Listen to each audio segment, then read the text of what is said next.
Her call carved through the dark like a blade. 2:07 a.m. My phone vibrated once, twice, hesitant, almost guilty. I answered without speaking. I always waited for her voice first. It told me more than her words ever did. I heard music behind her, heavy bass, laughter, glasses clinking. Then her breath, fast, sloppy, frightened in a way that sounded practiced. "Listen," she whispered, forcing panic into her tone. "My card declined at the club. They won't let us leave. I need you to send me $3,000, right now." Us, not me. A small word, a sharp fracture. I sat up, fully awake but perfectly calm. I imagined her in dim neon light, mascara smudged, smile strained, lying to another man between shots. I'd seen that version of her before. I wondered how long she thought she could hide it. I waited a beat, another. Then I said the one sentence she didn't expect. "Call your lover." The silence that followed tasted metallic, exposed. She stuttered, used my name like a shield, tried to pull urgency over her lies like a thin blanket. I hung up, powered off my phone, laid back down as if nothing existed outside that room. When the world finally went quiet again, I felt something shift inside me, like a lock turning. I didn't wake until daylight pressed through the blinds. My phone lit up the moment I turned it on, a missed call from an unknown number, a voicemail, and when I played it, a voice far too calm said, "This is Officer Delaney. Your wife is at the station. You'll want to come in."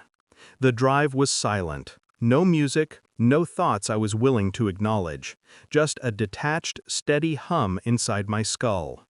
The station smelled like coffee and disinfectant. A tired officer pointed me to a small room. 4 walls, 1 metal table. She sat there, mascara streaked like war paint, hands trembling in her lap. She didn't look at me. That told me everything. The officer spoke first. Something about a disturbance at the club, a man, a physical altercation. Her involvement, unclear. Unclear. I almost laughed. She only looked at me when we were alone. "Please, just listen." I did.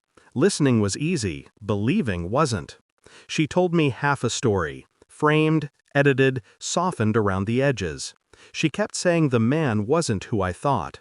She kept insisting nothing happened. But she left a detail out, a small one, the kind liars overlook.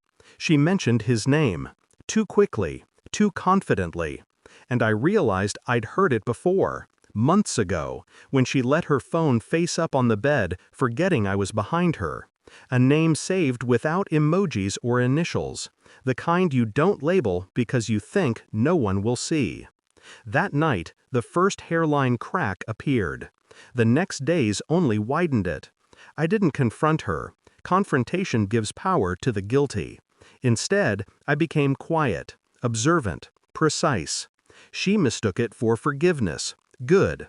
I checked phone bills, cloud backups, deleted folders she didn't know could be recovered. Every scrap of truth she tried to bury surfaced in my hands like something rotten rising from deep water. Late-night messages, photos cropped just enough to hide him but not the shadow of someone taller. Voicemails she never intended to keep. Call logs that lined up too perfectly with her girls' nights. I gathered each piece carefully, an archivist of betrayal. At dinner, I smiled, asked about her day, watched her lie with ease. Inside, I was mapping her ruins. But I needed more than suspicion. I needed certainty, the kind that strips away excuses. So I requested camera footage from the club incident, public record. All I had to do was ask. When it arrived, I watched it alone, paused, replayed. There she was, laughing with him at the bar, her hand on his chest, his arm around her waist, a kiss she didn't pull away from until someone else noticed. The altercation wasn't random, it was jealousy, 2 men snapping over the same lie. The truth was complete, undeniable, and I felt nothing, just a cold, surgical stillness. I printed everything, placed it neatly in a folder, waited until morning. She was in the kitchen pouring coffee, pretending the world was normal. I set the folder on the counter, said nothing. She opened it, slowly. Color drained from her face like spilled ink. Where did you get all this? I didn't answer. Answers were for people who still cared. She tried to talk, tried to cry, tried to collapse into the role of the repentant wife. But remorse requires truth, and she had none left. When she reached for me, instinctively, desperately, I stepped back. That alone broke her more than any shouted argument ever could. Revenge isn't loud. It's quiet, calculated. I slid a document across the table. Divorce papers prepared the night before. Her breath hitched. You already? You planned this? I met her eyes, finally. I stopped being surprised a long time ago.